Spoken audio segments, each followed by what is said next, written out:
Bienvenidos buscadores de sabiduría y guardianes de la serenidad interior.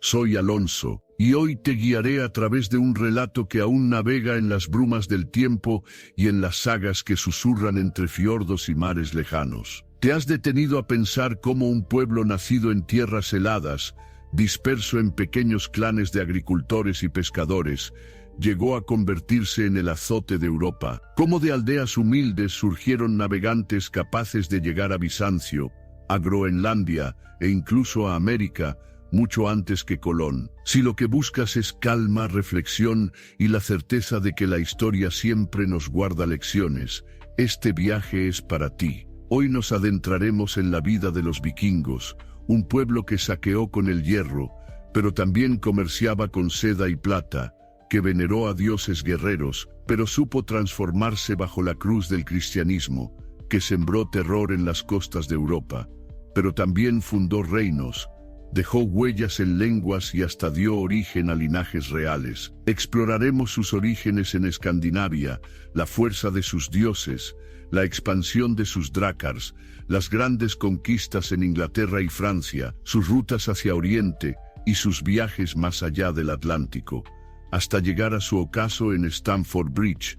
Aquí encontrarás un relato sereno y profundo, sin adornos innecesarios, pero cargado de verdad histórica y del eco inmortal de un pueblo que, aunque desapareció como era, nunca dejó de habitar nuestra memoria. Si deseas comprender cómo se forja la aventura, cómo el espíritu de exploración puede desafiar a imperios enteros y cómo un legado puede cruzar océanos y siglos, has llegado al lugar indicado. Acompáñame en esta travesía a través de la eternidad de la era vikinga.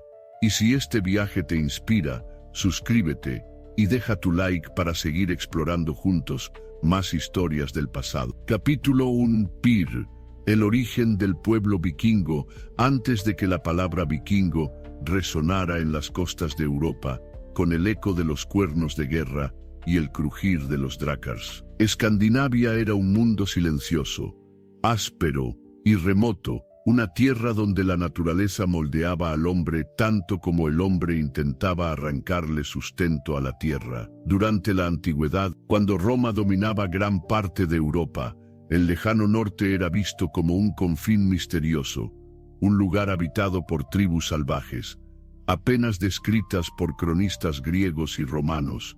Allí, en lo que hoy conocemos como Noruega, Suecia y Dinamarca, se extendían vastos bosques, fiordos profundos y montañas escarpadas que parecían emerger directamente del mar. El clima era implacable, inviernos largos y oscuros, veranos breves y luminosos.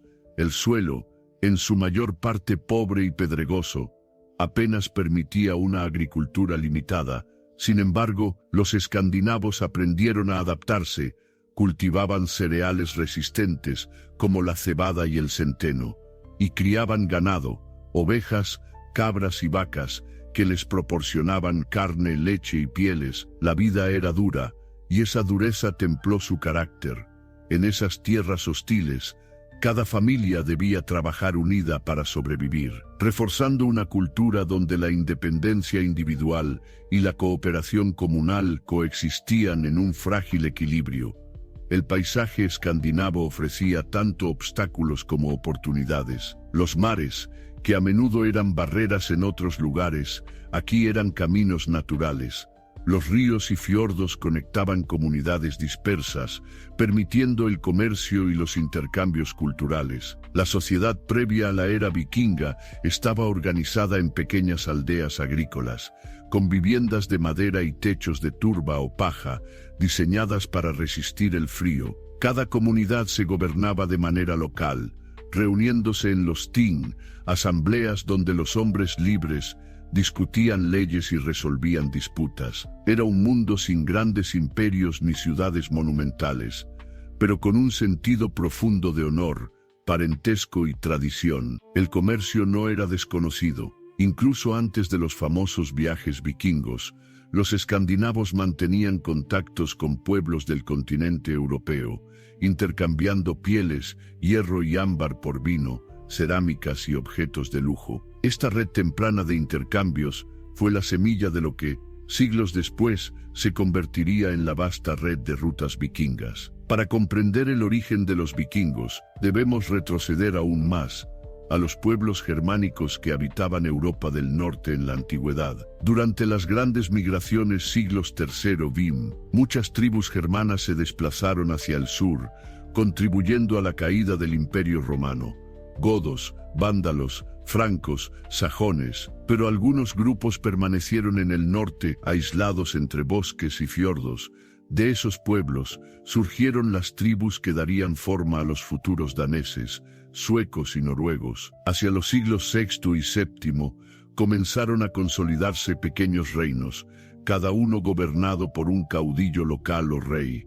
Eran sociedades guerreras, donde la riqueza se medía tanto en tierras como en seguidores armados. El honor, la lealtad y la fuerza eran valores centrales. En este contexto se fue gestando la mentalidad que caracterizaría la edad vikinga, una cultura marítima, guerrera y comerciante, forjada en un entorno natural exigente y en contacto constante con otros pueblos. El término vikingo no se aplicaba originalmente a todo el pueblo escandinavo, sino a aquellos que emprendían expediciones marítimas, mercenarios, exploradores, comerciantes y saqueadores. Sin embargo, con el tiempo, la palabra acabó identificando a toda la civilización de Escandinavia durante los siglos VIII al XI Merovingiano. El año 793, con el ataque al monasterio de Lindisfarne en Inglaterra, marcaría el inicio oficial de la era vikinga.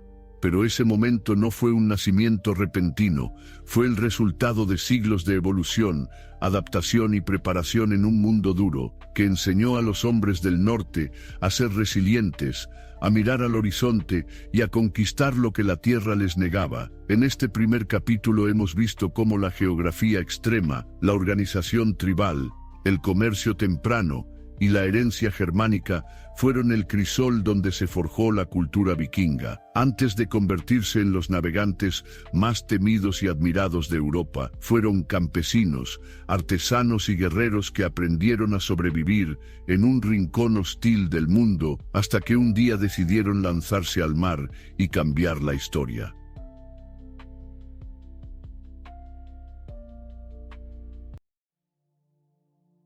Capítulo 2. Fenel, sociedad y vida cotidiana. Cuando pensamos en los vikingos, solemos imaginar guerreros feroces, armados con hachas y escudos, surcando mares embravecidos en sus drácars, pero la realidad de la mayoría de ellos era mucho más terrenal. Más allá de las expediciones y las batallas, la vida cotidiana se tejía en aldeas agrícolas, en el cuidado de los animales, en los mercados y en los hogares, donde el fuego mantenía el calor durante los interminables inviernos del norte. La sociedad vikinga, aunque pequeña en comparación con los grandes imperios de su tiempo, tenía una estructura bien definida, un orden que equilibraba poder, deberes y privilegios. En la cúspide de la sociedad vikinga se encontraban los jarls, la nobleza. Eran caudillos locales o jefes guerreros que controlaban tierras, barcos y hombres. Sus riquezas provenían tanto de la agricultura como del botín de guerra y del comercio. Los jarls no solo lideraban en la batalla, también eran los responsables de impartir justicia, organizar expediciones y mantener la cohesión de la comunidad.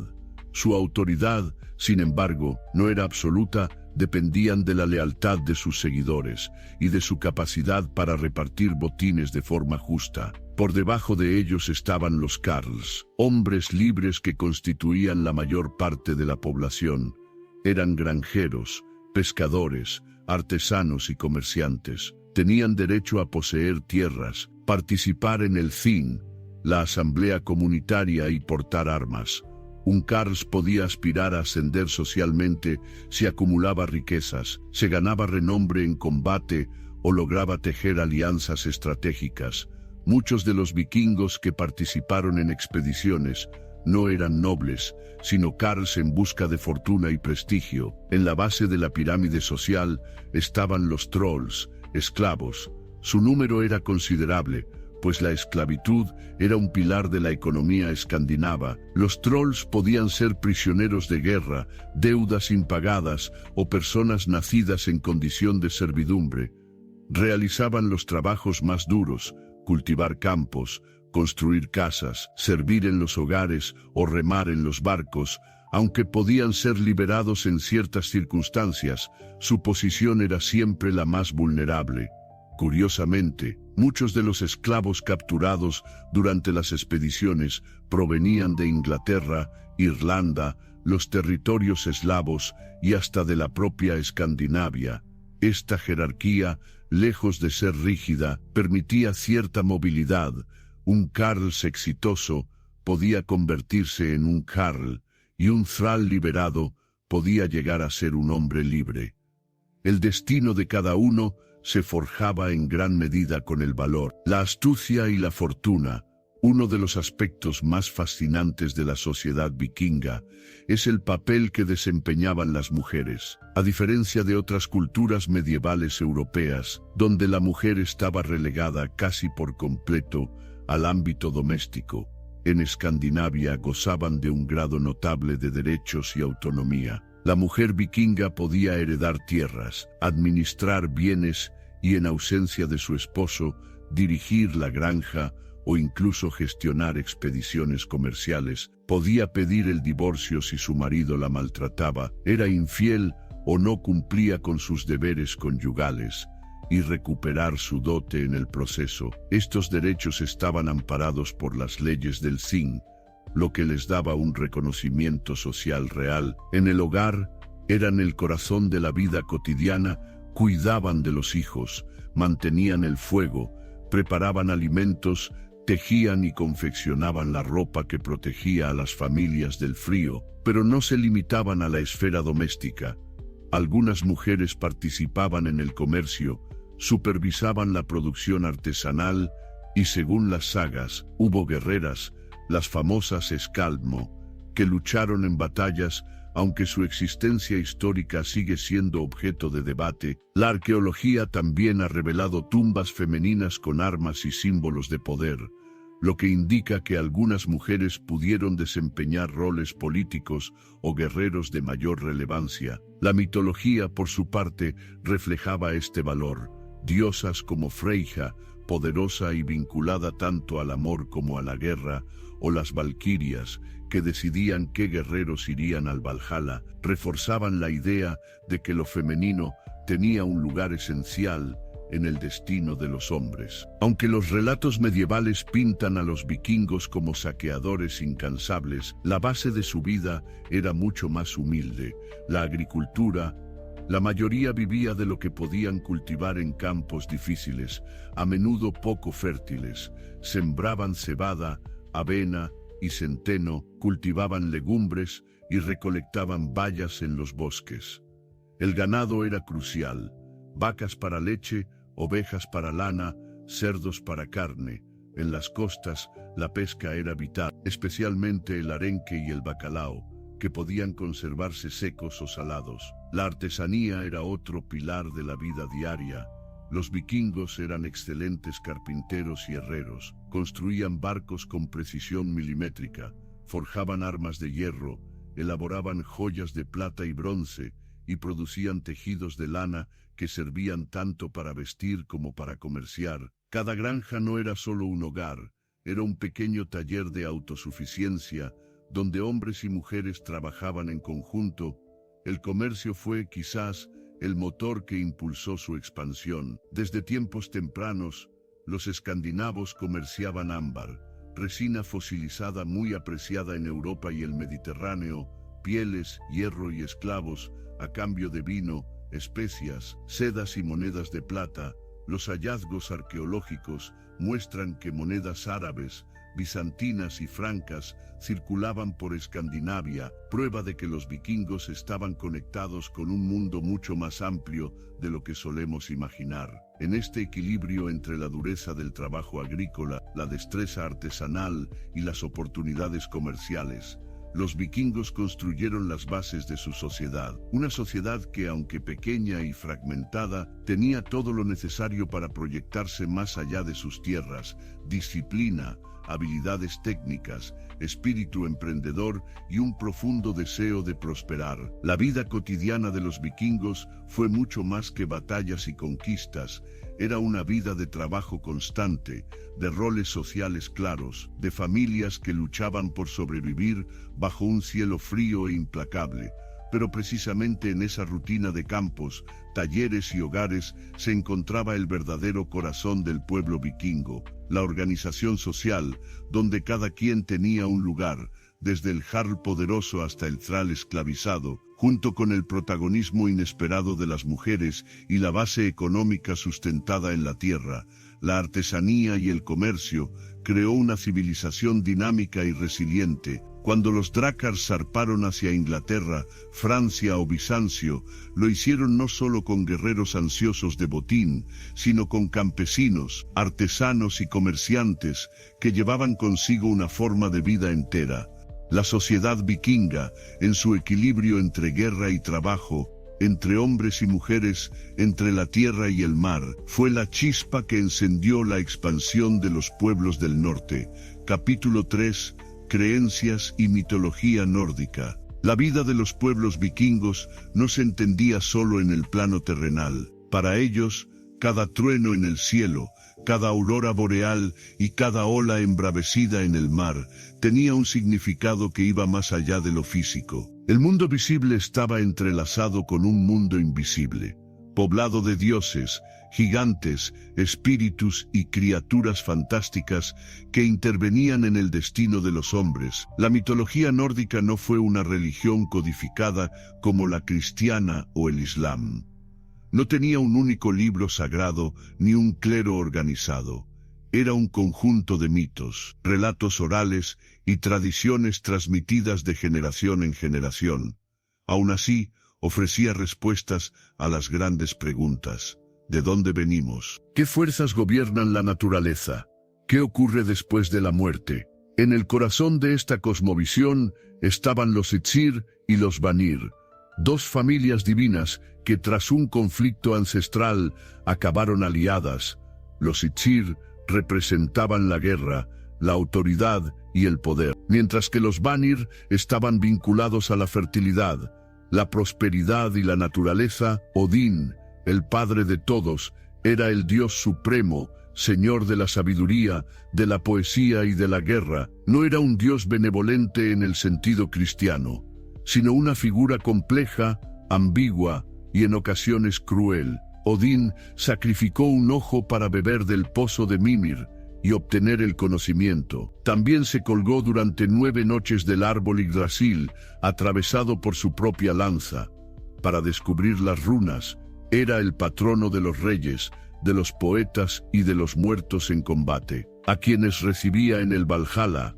Thor, su hijo, era el dios del trueno y protector de la humanidad, portador del martillo Mjolnir, con el que dominaba las tormentas y derrotaba a los gigantes. Era quizás el más querido por el pueblo llano. Representaba la fuerza, el coraje y la defensa del orden frente al caos. Muchos amuletos con forma de martillo se han hallado en tumbas vikingas, señal de la devoción popular hacia él. Freyja, diosa del amor, la fertilidad y también de la guerra, era una de las figuras más poderosas del panteón. Poseía el collar Brisingamen, símbolo de belleza y poder. Freyja compartía con Odín el destino de los caídos en batalla. La mitad de los guerreros muertos iban al Valhalla, y la otra mitad a su palacio, Folkvangr. Su papel reforzaba la importancia de lo femenino en la cosmovisión nórdica. Loki, el dios del engaño y el caos, ocupaba un lugar ambiguo. No era exactamente un dios malvado, pero su astucia y naturaleza cambiante lo convertían en un personaje peligroso. Loki ayudaba a los dioses en ciertas ocasiones, pero también los ponía en aprietos con sus artimañas. Era padre de monstruos como Fenrir, el gran lobo que devorará a Odín en el Ragnarok, Jormungandr, la serpiente marina que enfrentará a Thor, y Hel, la diosa del inframundo. Estos no eran los únicos dioses. Baldr, Tyr, Heimdall, Jord y otros completaban un panteón diverso, donde cada uno tenía un papel dentro de la vida y la muerte, de la naturaleza y del destino. El universo nórdico se sostenía en torno a un eje cósmico, Yggdrasil, el fresno del mundo. Este árbol sagrado unía los diferentes planos de existencia, los 9 mundos. Asgard, la morada de los dioses Asir, protegida por murallas y conectada a la tierra por el arco iris Bifrost. Vanaheim, hogar de los Vanir, los dioses de la fertilidad. Midgard, el mundo de los humanos, rodeado por el océano en el que habita la serpiente Jormungandr. Jotunheim, la tierra de los gigantes, enemigos eternos de los dioses. Alfheim, reino de los elfos de la luz, seres hermosos y mágicos.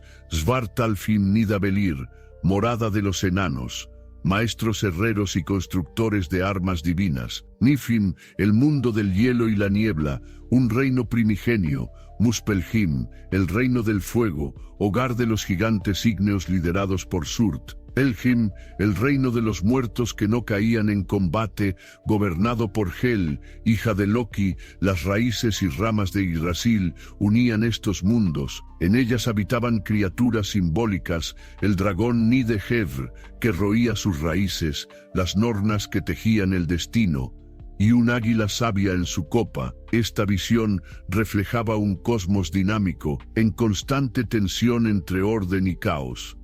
La religión vikinga se expresaba a través de rituales que vinculaban a los hombres con los dioses y con la naturaleza. Había blots, sacrificios donde se ofrecían animales, caballos, cabras, cerdos, y en ocasiones incluso humanos, para pedir prosperidad o éxito en la guerra. Estos rituales se celebraban en bosques sagrados, junto a piedras erigidas o en templos de madera como el célebre templo de Uppsala en Suecia. El destino tras la muerte era diverso. No todos los vikingos aspiraban al Valhalla, la gran sala de Odín, donde los guerreros caídos en combate banqueteaban eternamente y se preparaban para el Ragnarok, el fin del mundo. Otros podían ser recibidos por Freyja en Folkvangr. Los que no morían en batalla podían ir a Helheim, un lugar más sombrío, aunque no necesariamente de tormento como el infierno cristiano. La idea del destino, Weird o Urder, era central. Incluso los dioses estaban sujetos a él. El Ragnarok, la gran batalla final, estaba escrito. En ella, Odín caería ante Fenrir, Thor moriría tras vencer a Jormungandr, y el mundo sería destruido por el fuego, para luego renacer. Esta visión fatalista impregnaba la mentalidad vikinga. La gloria residía en enfrentarse al destino con valentía, no en evitarlo. A partir del siglo IX, el cristianismo comenzó a expandirse hacia el norte. Al principio, los vikingos lo encontraron en sus incursiones, monasterios saqueados, cruces doradas y reliquias exóticas, pero poco a poco, misioneros y reyes cristianos llevaron la nueva fe a Escandinavia. El choque fue profundo. Mientras que la religión nórdica era plural, práctica y ligada a la naturaleza, el cristianismo proponía un Dios único, universal y celoso. Los reyes vikingos que se convirtieron al cristianismo lo hicieron tanto por convicción como por conveniencia política. Aceptar la nueva fe significaba integrarse en la red diplomática y comercial de la Europa cristiana. Hubo resistencia. Muchos campesinos siguieron venerando a Thor y a Odín en secreto, portando amuletos de martillos al mismo tiempo que cruces cristianas. Durante generaciones, ambas creencias coexistieron, mezclándose en rituales y costumbres. Finalmente, hacia los siglos XI y XII, Escandinavia quedó oficialmente cristianizada. Aunque el eco de la mitología nórdica nunca desapareció del todo, las creencias de los vikingos nos revelan un pueblo que veía el mundo como una lucha constante entre fuerzas opuestas, el orden y el caos, la vida y la muerte, el hielo y el fuego. Sus dioses no eran perfectos ni todopoderosos. Eran seres con pasiones, errores y destinos marcados. Esa visión más humana que divina ofrecía a los hombres del norte un espejo de su propia existencia, dura, incierta, pero llena de significado. Cuando los vikingos remaban hacia tierras desconocidas, no lo hacían solos, llevaban consigo la presencia de Thor en el trueno, de Odín en los presagios, de Freyja en los campos fértiles y de Loki en las tretas de la fortuna. Y aunque el cristianismo terminó por imponerse, la mitología nórdica sigue viva hoy, no solo en las sagas, sino en la imaginación de un mundo que aún sueña con los dioses del norte.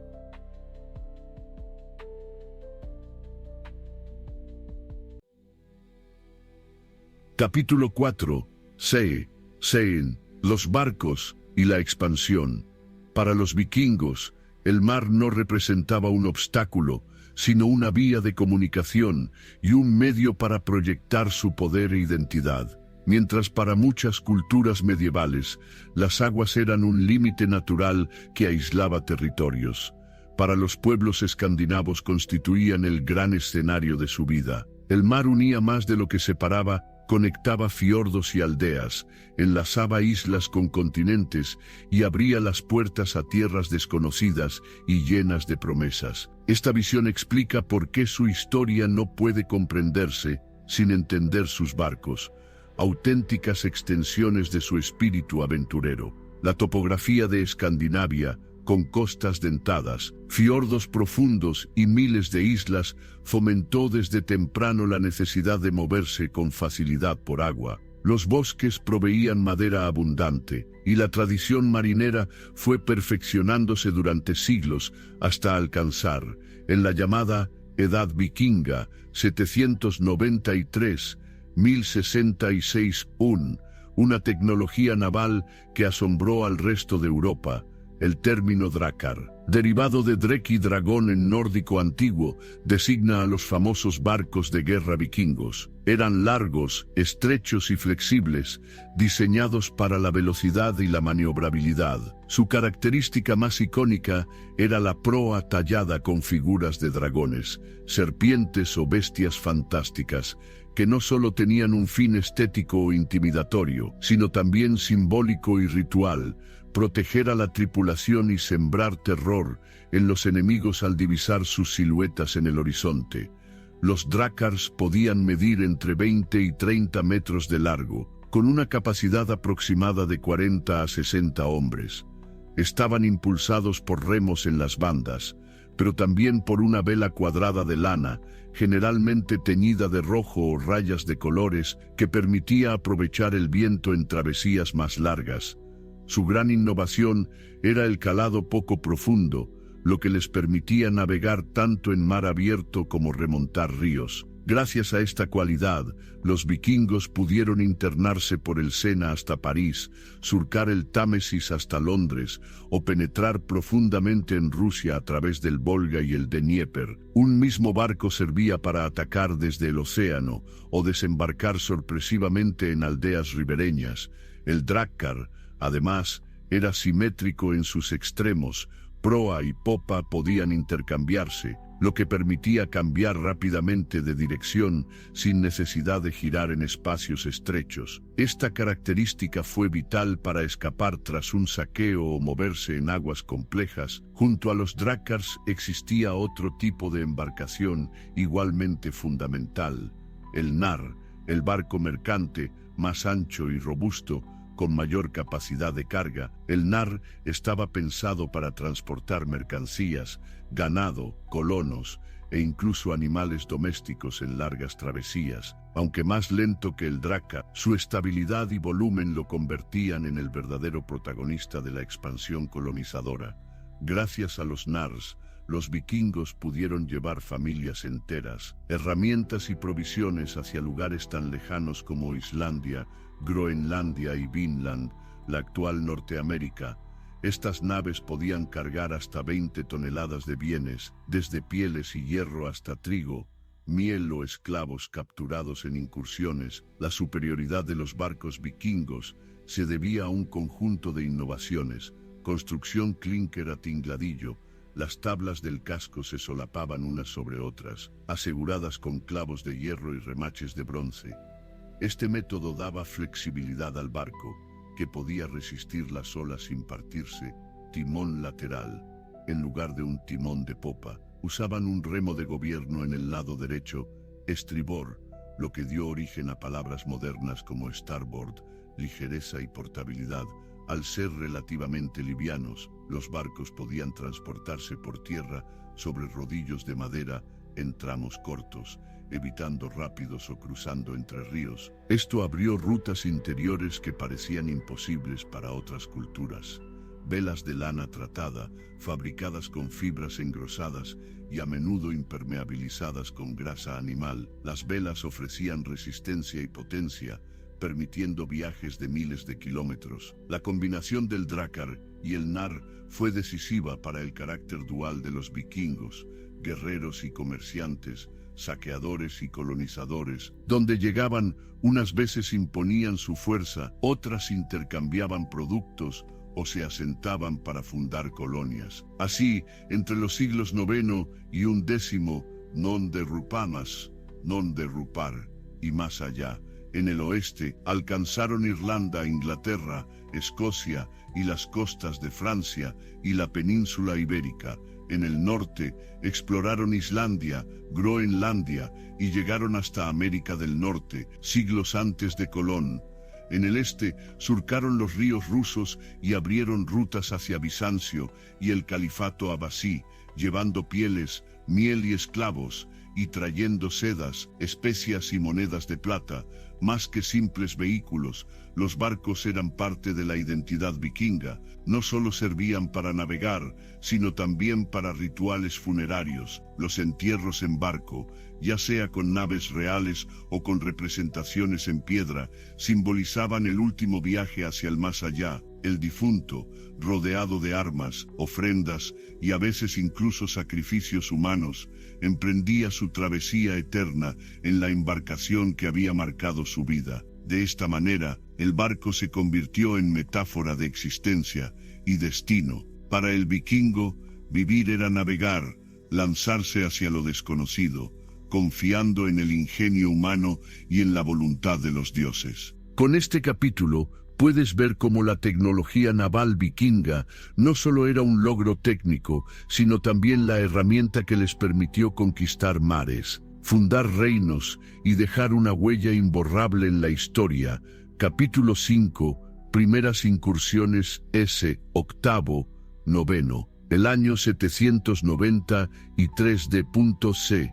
marca un hito en la historia europea. No fue la primera vez que pueblos del norte navegaron hacia otras costas, pero sí la ocasión en que el continente tomó plena conciencia de un nuevo enemigo. Aquella fecha quedó registrada en los anales de los monjes como una señal ominosa: el saqueo de Lindisfarne, un monasterio situado en una pequeña isla frente a la costa noreste de Inglaterra. El monasterio era un centro espiritual y cultural de gran prestigio, famoso por sus códices iluminados y por ser lugar de peregrinación. Sin embargo, su riqueza y aislamiento lo convertían también en un blanco perfecto. Aquella mañana, los habitantes de Lindisfarne vieron acercarse siluetas extrañas, barcos largos con velas cuadradas y cabezas de dragón talladas en la proa. Los hombres que descendieron no buscaban comerciar ni establecer alianzas, sino oro, plata y esclavos. Los relatos posteriores describen la escena con horror: altares profanados, monjes asesinados o arrastrados a la esclavitud, reliquias robadas. Para los cristianos de la época, el ataque no era solo un crimen humano, sino un castigo divino. El cronista Alcuino de York lo expresó como un signo del fin de los tiempos. Tras Lindisfarne, la furia vikinga se extendió por el litoral europeo. Los monasterios eran los primeros objetivos, ricos en tesoros litúrgicos, cáliz, cruces, códices, metales preciosos, mal defendidos, situados en islas o promontorios apartados, símbolos de la fe cristiana, lo que multiplicaba el impacto psicológico del saqueo. Pero no solo las iglesias sufrieron, aldeas costeras, granjas y puertos también fueron arrasados. Los vikingos se movían con rapidez, atacaban al amanecer, arrasaban en pocas horas y volvían a sus barcos antes de que llegara ayuda. Su habilidad para aparecer y desaparecer desconcertaba a los reinos cristianos, acostumbrados a ejércitos más lentos y previsibles. 793. Saqueo de Lindisfarne, Inglaterra, considerado el inicio de la era vikinga. 795-802. Ataques en las costas de Irlanda, incluyendo las islas de Rathlin e Iona. 820-830. Incursiones en el oeste de Francia, especialmente en Bretaña y Normandía. 840 en adelante. Primeros asentamientos vikingos permanentes en Irlanda, Dublín, Cork, Limerick. 845, ataque a París, cuando Ragnar Lodbrok, figura semilegendaria, lideró una flota por el Sena hasta la capital franca. Estas acciones no fueron simples episodios aislados, sino una auténtica ola de terror marítimo que transformó la política, la economía y la mentalidad de Europa occidental. Los europeos de la época percibían a los vikingos como criaturas casi demoníacas. Sus irrupciones coincidían con tormentas o eclipses, lo que alimentaba el miedo religioso. Se decía que venían del mar como langostas, que eran lobos en el agua. Las oraciones litúrgicas incorporaron súplicas como «A furore Normanorum libera nos, Domine». De la furia de los normandos, líbranos Señor. Sin embargo, junto al temor también existió una cierta fascinación. Los relatos describían a los vikingos como hombres altos, de cabellos rubios y armas relucientes. Su ferocidad y coraje en combate despertaban tanto odio como admiración. Para algunos gobernantes, incluso, eran enemigos a los que convenía contratar como mercenarios antes que sufrirlos como saqueadores. De este modo, los vikingos comenzaron a integrarse en las luchas internas de los reinos cristianos. Militares obligaron a reinos como el de Wessex, el franco o los reinos irlandeses a reforzar sus defensas costeras y fluviales, creando torres de vigilancia, guarniciones permanentes y flotas de respuesta rápida, económicas. Interrumpieron el comercio y provocaron hambrunas locales, pero paradójicamente también estimularon el crecimiento de mercados armados para negociar con los mismos vikingos, que pronto alternaban saqueo con comercio. Culturales y religiosos, los ataques a monasterios no solo destruyeron patrimonio, sino que dispersaron reliquias y obligaron a comunidades enteras a trasladarse tierra adentro. Sin embargo, en ocasiones, estos desastres también dieron origen a centros culturales nuevos, psicológicas. El impacto fue enorme. Durante generaciones, los pueblos costeros vivieron con el temor de ver aparecer velas en el horizonte. La sola mención de los hombres del norte bastaba para desatar pánico. Aunque en un inicio las expediciones eran rápidas y estacionales, los vikingos partían en primavera y regresaban en otoño con botín y esclavos. Pronto algunos decidieron quedarse. La facilidad con la que ocupaban islas y estuarios estratégicos derivó en asentamientos permanentes. Irlanda, Inglaterra y la costa franca fueron los primeros escenarios donde el saqueo se transformó en colonización, anticipando un cambio profundo en la relación entre Europa y los pueblos nórdicos. El saqueo de Lindisfarne no fue solo el inicio de la era vikinga, fue el despertar de Europa a un enemigo inesperado. Los vikingos demostraron que ningún lugar estaba a salvo, ni la isla más remota, ni la abadía más sagrada, ni la ciudad más fortificada si era accesible por río. En apenas unas décadas, pasaron de ser un terror desconocido a convertirse en una fuerza política y militar que moldeó el destino de todo el continente.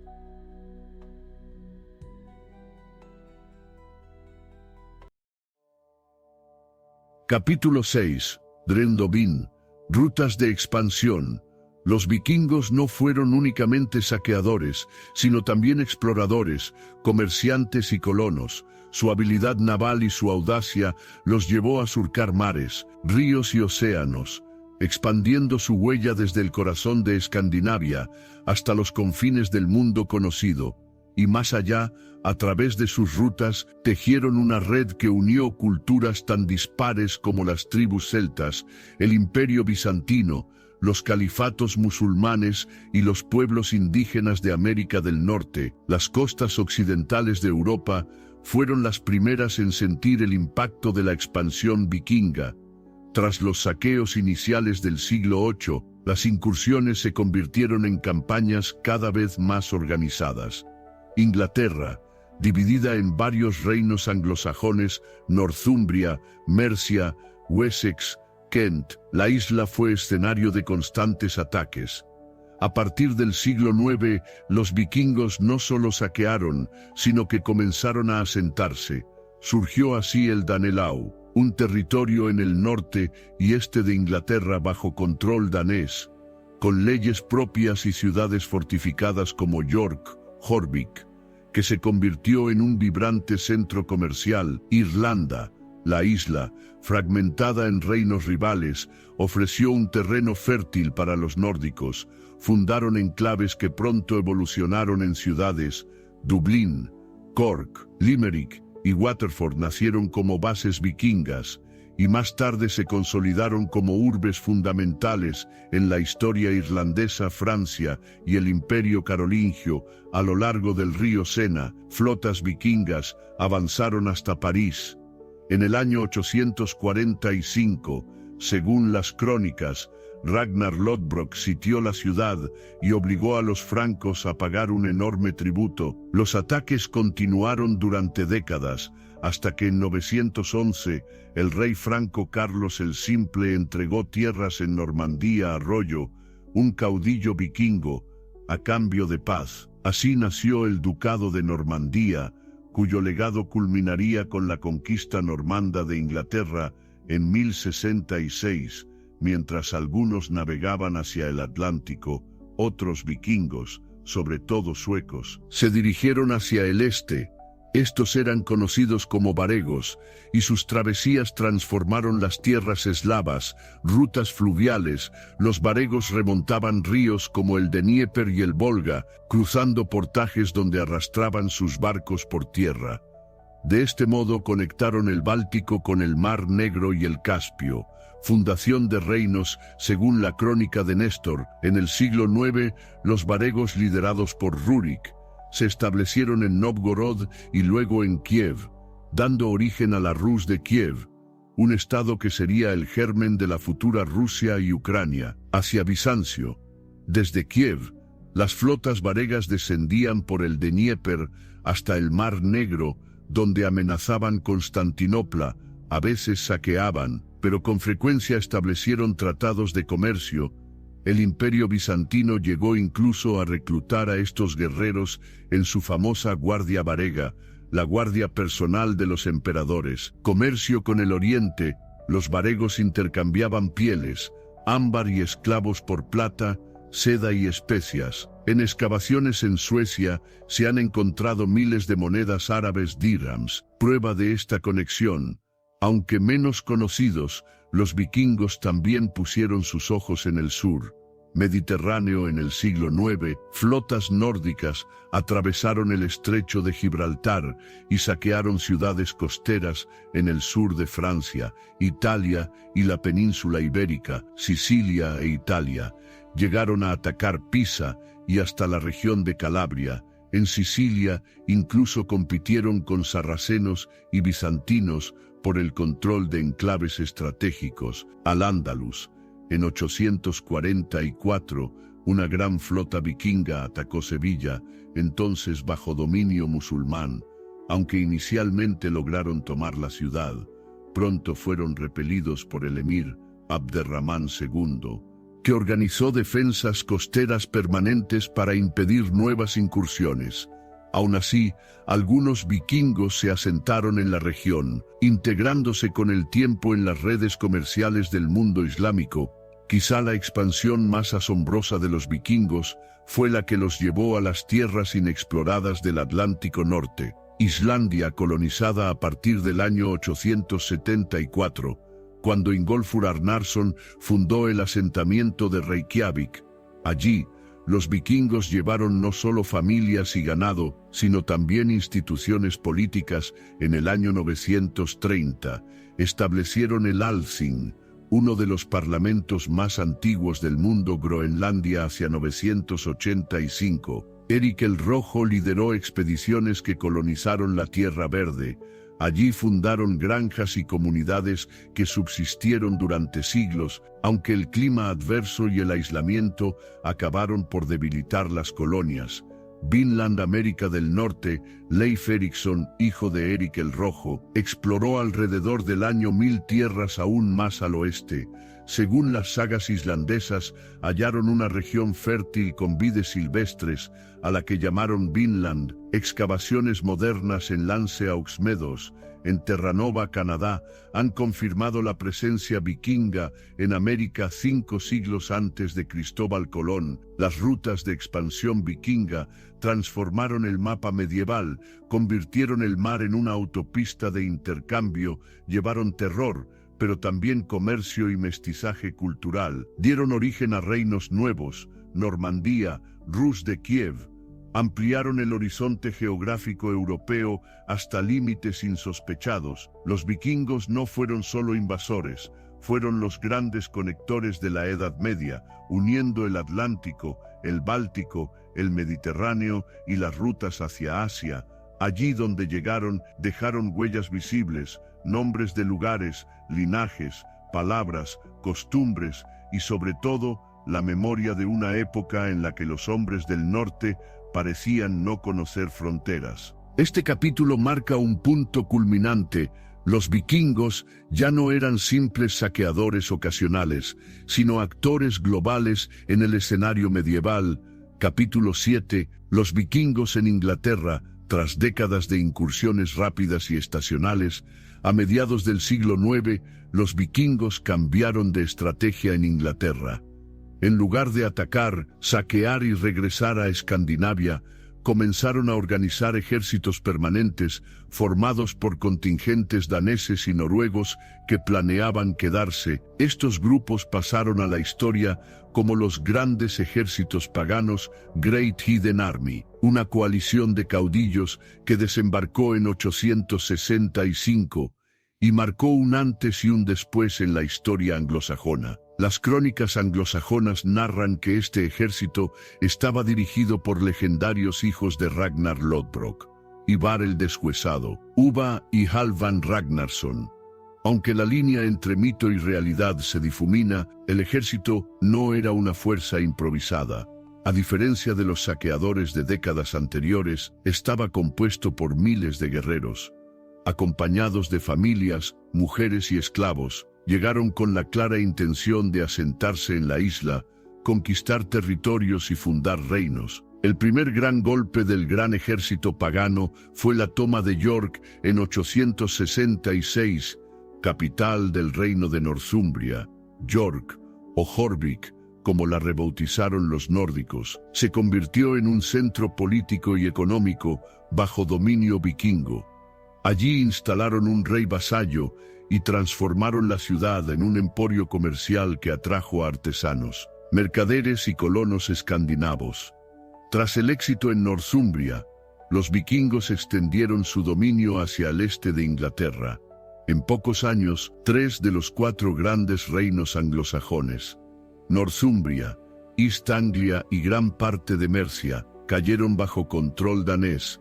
Solo resistía con firmeza Wessex, en el sur, gobernado por la dinastía de Alfredo.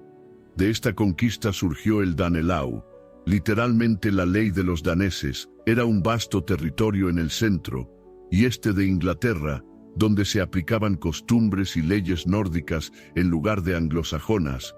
Ciudades como Leicester, Nottingham, Lincoln y Derby se convirtieron en plazas fuertes vikingas, conocidas como los 5 burgos. El Danelau no era solo una ocupación militar, implicó asentamientos rurales, matrimonios mixtos, influencia cultural y un sistema legal propio. Palabras de origen nórdico aún persisten en el inglés actual, sobre todo en topónimos acabados en bay, aldea o thorpe, pueblo. Frente al avance vikingo, el reino de Wessex se convirtió en el último bastión anglosajón. Su rey, Alfredo el Grande, 849 EP, asumió el desafío de resistir a los invasores en una lucha que se convirtió en epopeya. En 871, Alfredo heredó el trono tras la muerte de su hermano Etelredo en batalla contra los daneses. Durante años, sufrió derrotas y retrocesos, hasta que en 878 se produjo un momento crítico. Los vikingos, liderados por Guthrum, atacaron por sorpresa en invierno y forzaron a Alfredo a huir a los pantanos de Athelney, en Somerset. Según la tradición, allí vivió oculto y alimentó su esperanza de reconquistar su reino. Ese mismo año, Alfredo reunió a sus seguidores y venció a los daneses en la batalla de Edington. Fue un punto de inflexión. Guthrum aceptó el bautismo cristiano y firmó con Alfredo el Tratado de Wedmore, que delimitaba territorios entre el Danelaw y Wessex. Aunque los vikingos conservaron gran parte de sus conquistas, Alfredo aseguró la supervivencia del último reino anglosajón independiente. La resistencia de Alfredo no se limitó a la guerra. Comprendió que la amenaza vikinga era constante y estructural, por lo que emprendió profundas reformas militares, reorganizó el sistema de defensa, creando un ejército permanente y una red de burhs, fortalezas interconectadas que ofrecían refugio y dificultaban los saqueos navales. Impulsó la construcción de una flota defensiva considerada el germen de la marina inglesa, capaz de enfrentarse a los drácars en su propio terreno. Legales y culturales, promovió un código de leyes unificado y fomentó la educación y la traducción de textos clásicos, lo que le valió el título del Grande. Gracias a estas medidas, Wessex se convirtió en el núcleo de una futura unificación. El hijo de Alfredo, Eduardo el Viejo, y su nieto, Athelstan, continuarían la labor, hasta lograr en el siglo X el reino de Inglaterra. La presencia vikinga en Inglaterra dejó una huella profunda. Política precipitó la centralización anglosajona para resistir, y más tarde la fusión de culturas bajo un reino unificado, lingüística y cultural.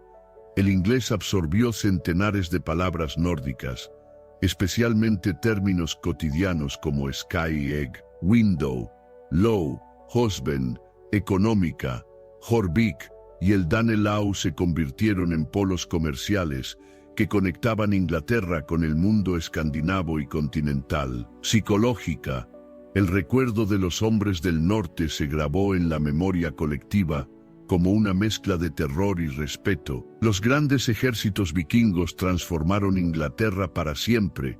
De un mosaico de reinos fragmentados surgió, en la lucha contra los invasores, una nueva identidad inglesa. Alfredo el Grande fue el artífice de esta resistencia, pero también los propios vikingos, con sus asentamientos y aportaciones culturales, participaron en la construcción de la Inglaterra medieval. Lo que comenzó como saqueos esporádicos, acabó generando una simbiosis, un país donde el legado anglosajón y el nórdico se entrelazaron, dando origen a una de las naciones más influyentes de la historia europea.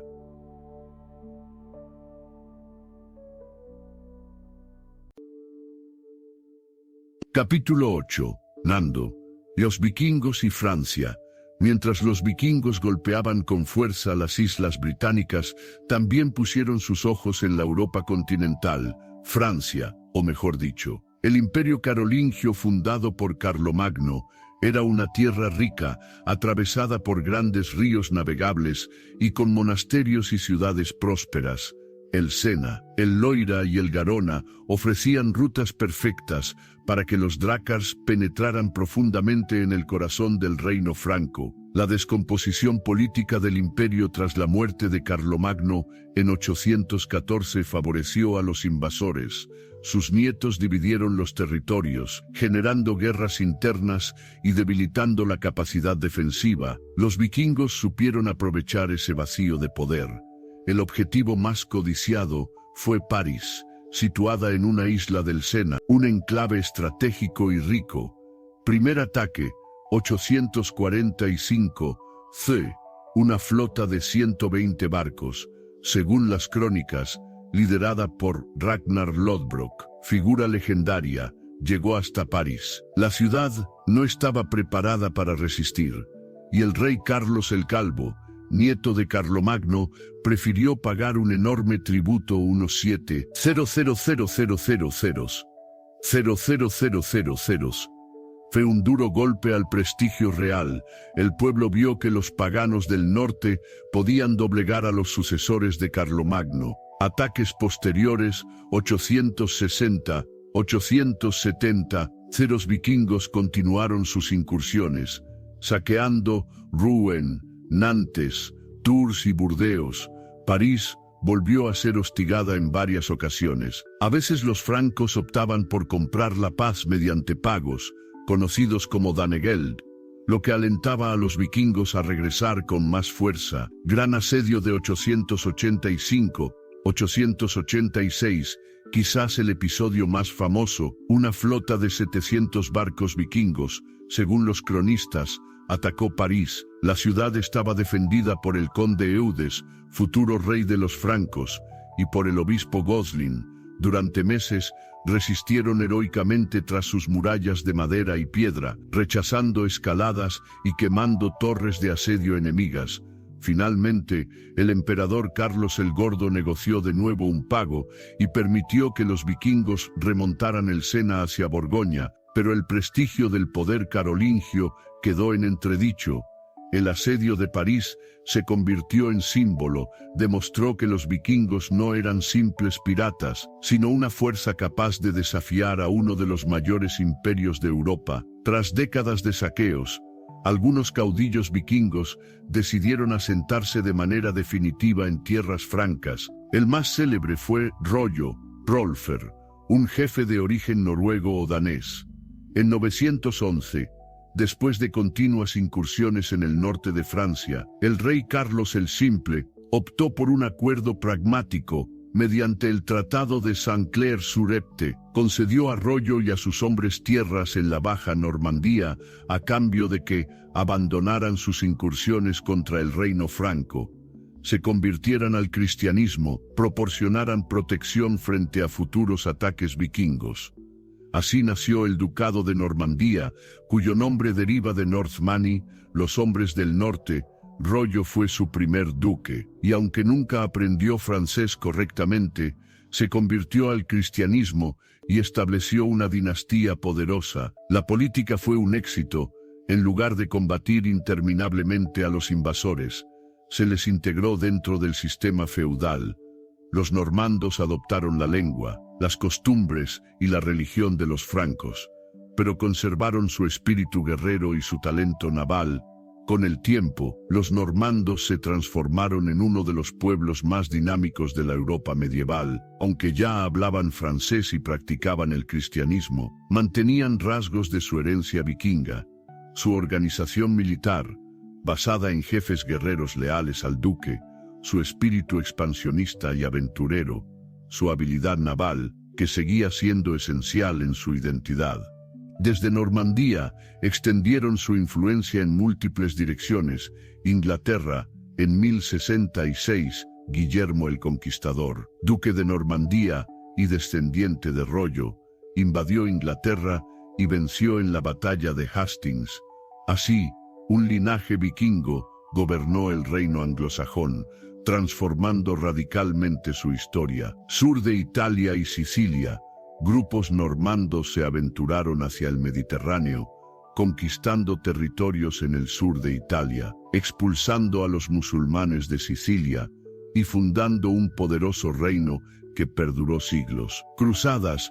Los normandos también participaron activamente en las cruzadas hacia Tierra Santa, llevando su energía guerrera al escenario del Mediterráneo oriental. De esta manera, los descendientes de los vikingos en Normandía no solo dejaron de ser saqueadores, sino que se convirtieron en constructores de estados, protagonistas de la historia europea y mediterránea. La presencia vikinga en Francia dejó múltiples huellas, culturales y lingüísticas. La mezcla entre nórdicos y francos dio origen a una nobleza normanda que hablaba francés, pero que conservaba nombres y tradiciones de origen escandinavo. Políticas. La creación del Ducado de Normandía fue un ejemplo temprano de integración de invasores en el sistema feudal europeo. Militares. La fortaleza de los normandos se convirtió en uno de los grandes motores de expansión en los siglos XI y XII. Los vikingos llegaron a Francia como piratas y saqueadores, pero se quedaron como duques y señores feudales. En Normandía, su espíritu se fusionó con la tradición franca, creando una de las casas más poderosas de la Edad Media. El eco de los drácars que surcaban el Sena se transformó, con el tiempo, en la armada de Guillermo el Conquistador, que cruzó el Canal de la Mancha para cambiar la historia de Inglaterra. Así, lo que comenzó como terror en las costas del Imperio Carolingio, terminó siendo uno de los ejemplos más brillantes de cómo los vikingos se integraron en Europa, dejando un legado de poder, cultura y expansión que perduró mucho más allá del fin de la era vikinga. Capítulo 9. Los vikingos en el este. Mientras daneses y noruegos navegaban hacia el Atlántico y el Mar del Norte, los suecos emprendieron otro camino, el de los grandes ríos que conectaban el Mar Báltico con el corazón de Eurasia. Estos vikingos orientales eran conocidos como varegos, un término que podría derivar de var, juramento, o compañero de armas, y que evocaba tanto su identidad guerrera como mercenaria. Los varegos descubrieron pronto que el sistema fluvial era la clave para alcanzar nuevas tierras y riquezas. Navegaban por ríos como el Neva, el Dnieper y el Volga, enlazándolos con portajes. Cuando el agua no bastaba, cargaban sus barcos y los arrastraban sobre troncos o cuerdas hasta alcanzar otro cauce navegable. Así, unían el Báltico con el Mar Negro y el Mar Caspio, tejiendo una red comercial que atravesaba miles de kilómetros. Por esta ruta fluvial transportaban pieles, ámbar, miel, esclavos y hierro, que intercambiaban con mercaderes árabes y bizantinos. A cambio, recibían plata, sedas, especias, vino y armas de lujo. La prueba arqueológica de este contacto es abrumadora. En Suecia se han hallado más de 100,000 dirhams, testimonio de un comercio intenso y sostenido. El contacto prolongado entre varegos y eslavos dio lugar a una nueva civilización híbrida. Los escandinavos no se limitaron a comerciar. Establecieron asentamientos y se integraron con las poblaciones locales. Según la crónica de Néstor, hacia mediados del siglo IX, los eslavos invitaron a los varegos a venir y gobernarlos para poner orden en sus disputas internas. De esta manera, el caudillo Rurik se instaló en Novgorod 862 EUN, una ciudad que se convirtió en el primer gran centro político de la futura Rus. Tras su muerte, su pariente Oleg trasladó la capital hacia el sur y tomó Kiev c. 882 d, situada en un punto estratégico del río Dnieper.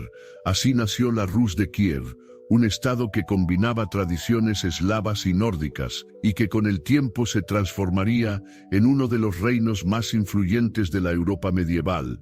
Bajo su control, las rutas comerciales hacia Bizancio alcanzaron su apogeo. Kiev no era solo un centro político, sino también un nodo económico. Allí confluían caravanas, barcos y comerciantes de todo el mundo conocido. Desde sus mercados se podía acceder tanto a pieles del norte como a especias orientales. El Imperio Bizantino fue uno de los principales objetivos y socios de los varegos. Desde Kiev, los vikingos descendían el Dnieper, cruzaban el Mar Negro y llegaban hasta Constantinopla, la reina de las ciudades. Los primeros contactos fueron violentos. Crónicas bizantinas hablan de flotas varegas que intentaron asaltar Constantinopla en el siglo IX. Sin embargo, pronto se establecieron tratados de comercio que permitían a los varegos vender mercancías en la capital imperial a cambio de juramentos solemnes. Los bizantinos, impresionados por su valor y lealtad, empezaron a reclutar a los escandinavos como mercenarios. Así nació la célebre Guardia Varega, un cuerpo de élite al servicio del emperador. La Guardia Varega se convirtió en una de las fuerzas más temidas y prestigiosas del Imperio bizantino. Estaba compuesta principalmente por hombres del norte, varegos suecos, daneses y más tarde anglosajones que huían de la conquista normanda. Su misión era proteger al emperador, incluso frente a los nobles bizantinos, y actuar como fuerza de choque en campañas militares, armados con sus grandes hachas danesas de doble filo. Eran descritos como guerreros altos, rubios y disciplinados, que no hablaban griego y cuya lealtad dependía exclusivamente de su juramento al Basileus. La reputación de la guardia fue legendaria. Participaron en batallas en Italia, Siria y Asia Menor. Para los jóvenes escandinavos, servir en Bizancio era un sueño. Ofrecía riquezas, prestigio y la posibilidad de regresar a su tierra natal, convertido en un hombre poderoso. Incluso sagas islandesas mencionan a héroes que viajaron a Miklagarder, gran ciudad, como llamaban a Constantinopla para entrar en la guardia. La memoria de estos viajes dejó huella en la tradición oral y en la cultura escandinava. La expansión vikinga hacia el este no fue solo militar o económica, generó una síntesis cultural única. La Rus de Kiev adoptó progresivamente la escritura cirílica, el cristianismo ortodoxo y las instituciones bizantinas, pero conservó nombres, tradiciones y linajes de origen escandinavo. En la genealogía de los príncipes rusos aparecen nombres nórdicos, Ingvar, Helgi, Olga, que con el tiempo se eslavizaron.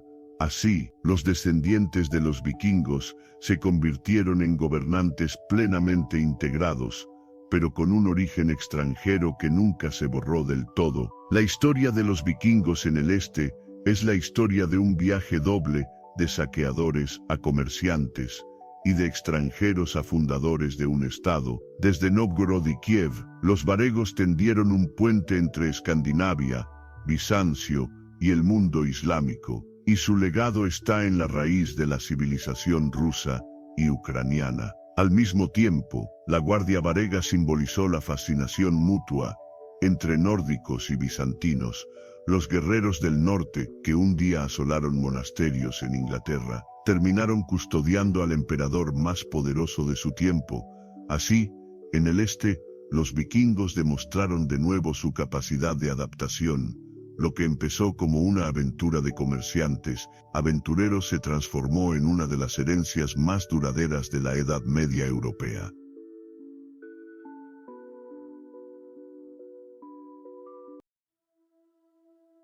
Capítulo 10.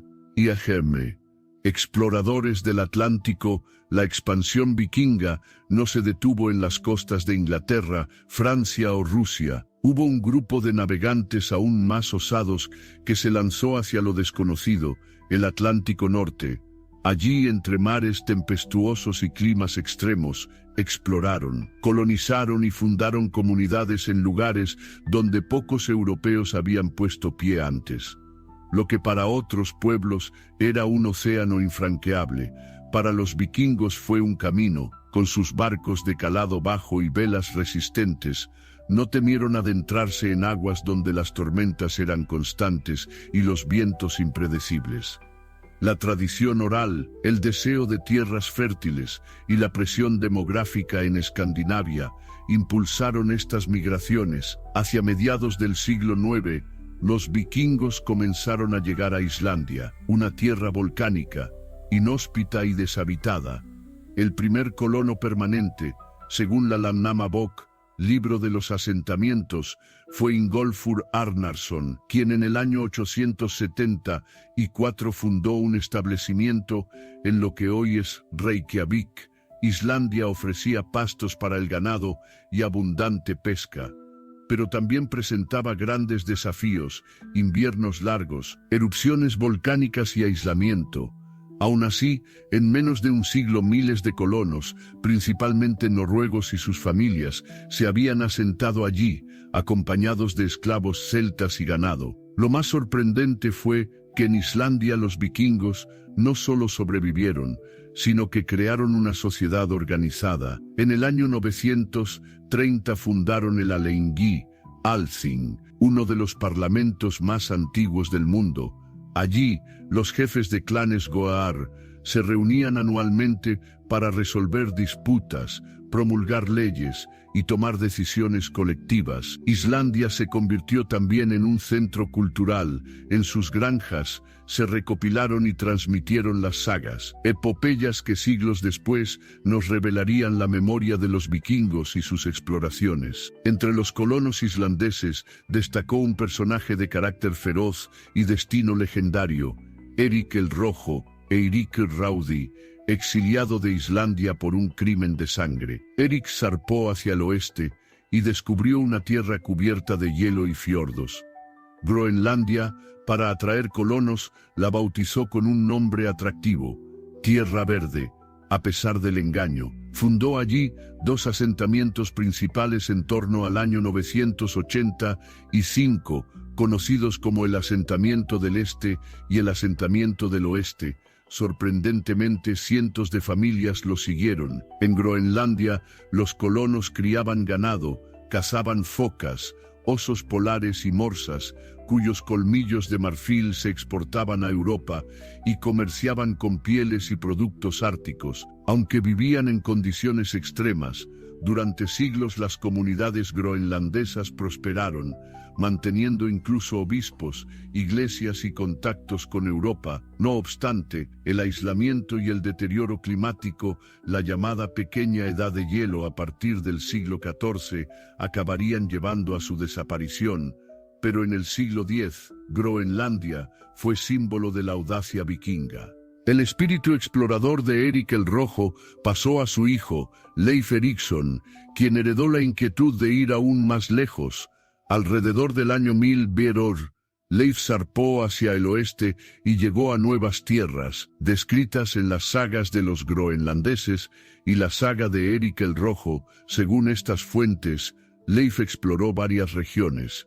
Helluland, tierra de las piedras planas, que los historiadores identifican con la isla de Baffin.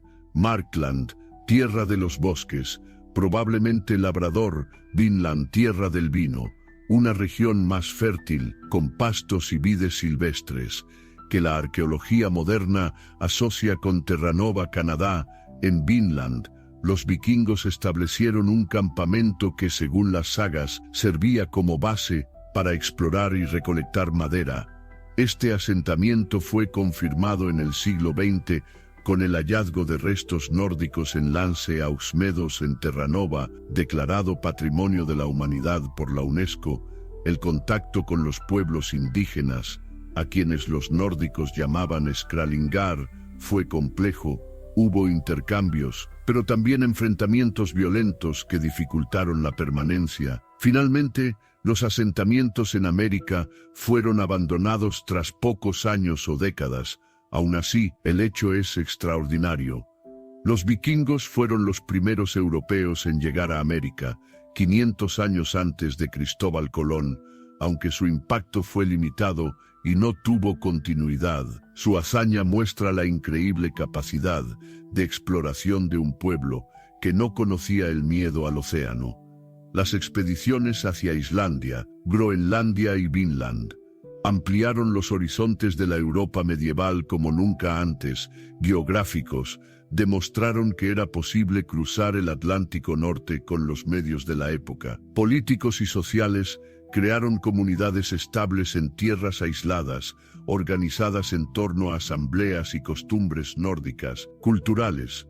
Las sagas islandesas preservaron la memoria de estas aventuras, convirtiéndose en uno de los tesoros literarios más valiosos de la Edad Media. Históricos, aunque olvidadas durante siglos, estas exploraciones confirman que la historia de la llegada europea a América comenzó mucho antes de Colón. Los exploradores del Atlántico fueron la culminación del espíritu vikingo, hombres y mujeres que no aceptaban límites, que buscaban tierras donde nadie más había llegado, y que supieron levantar granjas y comunidades en los rincones más inhóspitos del planeta, de Islandia a Groenlandia, y de allí a América. Dejaron la huella de un pueblo que hizo del mar su destino. Aunque sus asentamientos en Vinland no prosperaron, su legado sigue vivo como testimonio del coraje humano frente a lo desconocido. Capítulo 11. Vida cultural y arte. Aunque la imagen popular de los vikingos suele estar dominada por escenas de guerra, saqueo y navegación, su civilización fue mucho más que violencia. En realidad, los pueblos nórdicos desarrollaron una rica vida cultural, donde la escritura rúnica, la artesanía en madera y metal, la poesía y la tradición oral ocuparon un papel central. El arte vikingo refleja tanto su espíritu guerrero como su profunda conexión con la naturaleza, los dioses y la memoria de los ancestros. El sistema de escritura de los pueblos germánicos y escandinavos fue el Futhark, llamado así por sus 6 primeras letras, F, U, Mi, A, Re, Ki. Existían varias variantes: Futhark, antiguo, S. Segundo, octavo cito con 24 caracteres, usado en toda el área germánica, Futhark joven, S. octavo. Decimotercero cito, decimotercero cido a 16 caracteres, adaptado al idioma nórdico de la era vikinga. Las runas no eran solo un alfabeto, sino también símbolos cargados de valor mágico y religioso. Cada signo estaba asociado con fuerzas de la naturaleza, dioses o destinos. Escribir runas no era un acto banal, era invocar poder. Por eso se usaban en piedras rúnicas, monumentos erigidos en memoria de caudillos, viajes o batallas. Estas piedras, decoradas con inscripciones y motivos serpenteantes, todavía se levantan en Suecia, Dinamarca y Noruega, como testigos mudos de aquella época. Armas y objetos, espadas, amuletos y herramientas llevaban grabadas runas protectoras, hechizos y fórmulas. Se creía que ciertas combinaciones de runas podían otorgar fortuna, victoria o protección contra los enemigos. El dominio de las runas estaba reservado a personas instruidas, a menudo poetas, jefes o sacerdotes. Así, la escritura no solo servía para registrar, sino también para trascender lo cotidiano. La vida material de los vikingos también refleja su creatividad. Escultura en madera, abundante en los bosques nórdicos. La madera fue el material más trabajado. Los vikingos tallaban figuras de dioses, animales y dragones que decoraban casas, barcos y templos. El estilo característico era sumorfo y entrelazado, con figuras de serpientes y bestias que parecían fluir unas dentro de otras. El famoso carro de Oseberg y las tallas del barco hallado en este entierro son ejemplos magistrales. Orfebrería, el trabajo en oro, plata y bronce, alcanzó gran calidad. Creaban broches, colgantes, brazaletes y anillos, muchas veces con motivos mitológicos.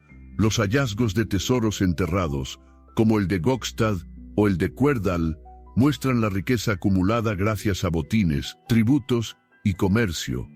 Algunas piezas combinan técnicas locales con influencias celtas y bizantinas, testimonio de la apertura cultural vikinga. Arte funerario. La muerte ocupaba un lugar central en la cosmovisión vikinga. Los entierros podían ser fastuosos, barcos convertidos en tumbas, cubiertos por túmulos de tierra, con el difunto rodeado de armas, joyas, ofrendas e incluso sacrificios humanos o animales. Estos rituales expresaban la creencia en la vida después de la muerte y la importancia del honor guerrero. Si la madera y el metal, eran los soportes del arte material, la palabra era el instrumento del arte espiritual. La sociedad vikinga fue profundamente oral y la poesía escáldica desempeñó un papel fundamental.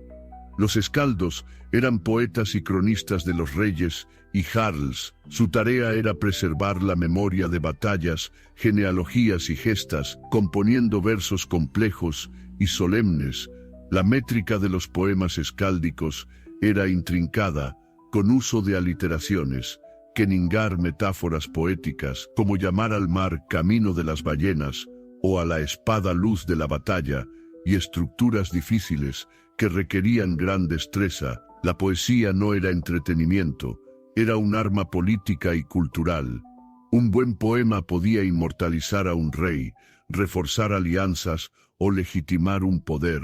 Siglos después de la era vikinga, en Islandia, aislada y culta, se recopiló en prosa lo que había sido transmitido oralmente, las sagas, escritas entre los siglos XII y XIV, pero ambientadas en tiempos vikingos. Las sagas son una mezcla de historia, mito y literatura. Sagas de los islandeses narran la vida de clanes y colonos, con disputas familiares, venganzas y alianzas. Ejemplo, saga de Egil Skallagrimson, un guerrero y poeta. Sagas de los reyes relatan la historia de los monarcas noruegos, como en la Heimskringla de Snorri Sturluson. Sagas de viajes cuentan las exploraciones de Erik el Rojo, Leif Erikson, y la llegada a Vinland. Las sagas combinan lo real y lo legendario, lo heroico y lo cotidiano. En ellas aparecen tanto dioses y presagios como descripciones minuciosas de banquetes, leyes y costumbres. Gracias a ellas conocemos la mentalidad vikinga, su obsesión con el honor, la importancia de la venganza, el valor de la palabra dada y la creencia en un destino inexorable. El arte y la cultura vikinga reflejan un equilibrio entre ferocidad y refinamiento. Runas que son a la vez escritura y magia, esculturas y objetos que combinan la rudeza del hierro con la delicadeza de la filigrana, poesía que canta la brutalidad de la guerra y al mismo tiempo la belleza de la naturaleza, sagas que transforman la historia en mito y el mito en identidad colectiva. Los vikingos no fueron un pueblo sin cultura, como a menudo los describieron sus enemigos, sino creadores de un universo simbólico propio. A través de la madera, el metal, la piedra y la palabra, dejaron un legado artístico y literario que aún hoy fascina. Su arte nos habla de barcos que surcan mares, de héroes que buscan gloria, de dioses que tejen destinos, y de comunidades que en medio de un mundo hostil, encontraron en la cultura un modo de trascender.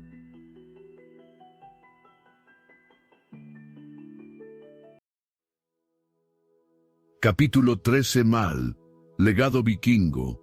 Aunque la era vikinga terminó en el siglo XI, su huella quedó profundamente grabada en Europa.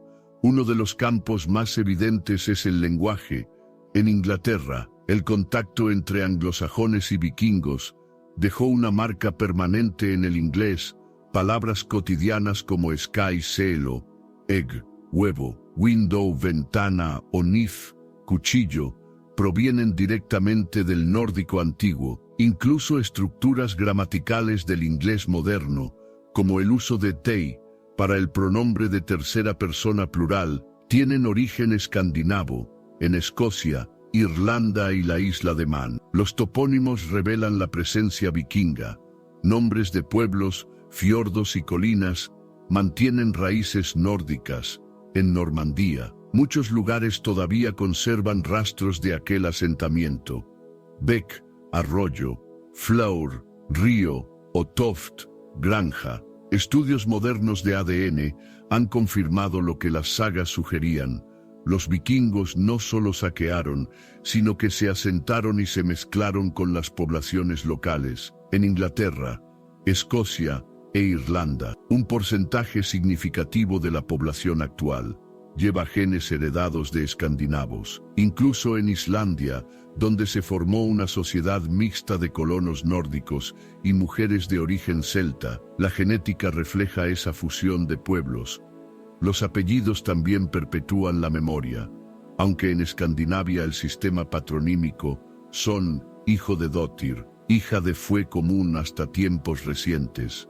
En países como Inglaterra, se consolidaron apellidos derivados de líderes vikingos, Haroldsson, Gunnarsson, Olafsson, o incluso apellidos más castellanizados como Ordóñez en la península ibérica, vinculados indirectamente a tradiciones patronímicas compartidas. Los vikingos no desaparecieron sin más, se transformaron en parte de las sociedades medievales europeas. Normandía. Los vikingos que asolaron la costa francesa en el siglo IX fueron finalmente asentados por un pacto con el rey Carlos el Simple. El jefe Rollo recibió tierras en el Bajo Sena y fundó el Ducado de Normandía. Sus descendientes, convertidos en señores feudales, adoptaron el francés y el cristianismo, pero no perdieron su espíritu guerrero. De esa línea surgiría Guillermo el Conquistador, que en 1066 invadió Inglaterra y cambió para siempre su historia. Inglaterra. La huella vikinga no solo quedó en palabras y apellidos. El Danelau, territorio bajo control escandinavo, introdujo leyes, costumbres y estructuras administrativas que influyeron en la formación del reino inglés. Incluso después de Stamford Bridge, la herencia nórdica ya estaba entrelazada en la identidad anglo-normanda. Rusia. En el este, los varegos, vikingos suecos, navegaron por los ríos de Dnieper y Volga, fundando enclaves que se convertirían en Novgorod y Kiev. De ahí surgió la llamada Rus de Kiev, cuna del Estado ruso. La palabra Rusia proviene de Rus, el nombre dado a esos escandinavos, si bien pronto adoptaron el cristianismo ortodoxo y la lengua eslava. Sus orígenes nórdicos quedaron en los cimientos de la historia eslava oriental. Tras siglos de silencio, los vikingos renacieron en la imaginación europea durante el romanticismo del siglo XIX. Poetas, pintores y músicos los idealizaron como héroes bárbaros, libres y valientes, en contraposición a la rigidez de la sociedad industrial moderna. Richard Wagner, en su ciclo de óperas El Anillo del Nibelungo, mezcló mitología germánica y nórdica para crear una visión épica que marcaría la cultura europea. Pintores escandinavos los representaron como guerreros de cascos, con cuernos, un mito popularizado en esa época, pero históricamente falso. En el siglo XX y XXI, los vikingos se convirtieron en iconos de la cultura popular. Literatura, novelas y sagas reimaginadas, como las de J.R. Tolkien, inspiradas en la mitología nórdica, cine y televisión, desde películas clásicas hasta la famosa serie Vikings y su secuela Valhalla, que han llevado la vida nórdica a millones de espectadores. Deportes y música, equipos de fútbol americano, como los Minnesota Vikings, grupos de metal nórdico que reivindican sus raíces, y festivales de recreación histórica. El mito del vikingo hoy oscila entre dos polos, el guerrero brutal, azote de Europa, y el explorador libre, navegante de mares desconocidos. Ambos reflejos muestran la fascinación que aún despierta un pueblo cuya influencia nunca se apagó del todo. El legado vikingo no se mide solo en batallas ganadas o perdidas, sino en las huellas que dejaron en el idioma, en la sangre de millones de europeos, en los reinos que ayudaron a fundar y en el mito eterno que sigue inspirando a nuestra imaginación. La historia de los vikingos comenzó con el estruendo de los remos golpeando el mar y terminó con el murmullo de las campanas de las iglesias cristianas. En apenas 3 siglos, aquellos navegantes de fiordos helados dejaron una huella que aún late en las piedras de Normandía, en los nombres de Inglaterra, en las leyendas de Rusia y en la memoria de Islandia. Pasaron de ser saqueadores temidos a constructores de reinos, de guerreros del Valhalla a campesinos y comerciantes bajo la cruz. Pero más allá de la transformación, su espíritu nunca se extinguió. Fue el ansia de explorar, de ir más allá del horizonte conocido, lo que los llevó a América antes que a Colón, a fundar ciudades en tierras lejanas y a desafiar imperios enteros. Hoy, el legado vikingo vive en nuestras lenguas, en nuestras costumbres y en la cultura que los ha convertido en mito eterno. Ya no navegan sus drácars por los mares, pero sus historias siguen viajando, de boca en boca, de saga en saga, de generación en generación. Así termina la era vikinga. No con el silencio del olvido, sino con el eco inmortal de un pueblo que, aunque derrotado en el campo de batalla, conquistó para siempre la imaginación de la humanidad.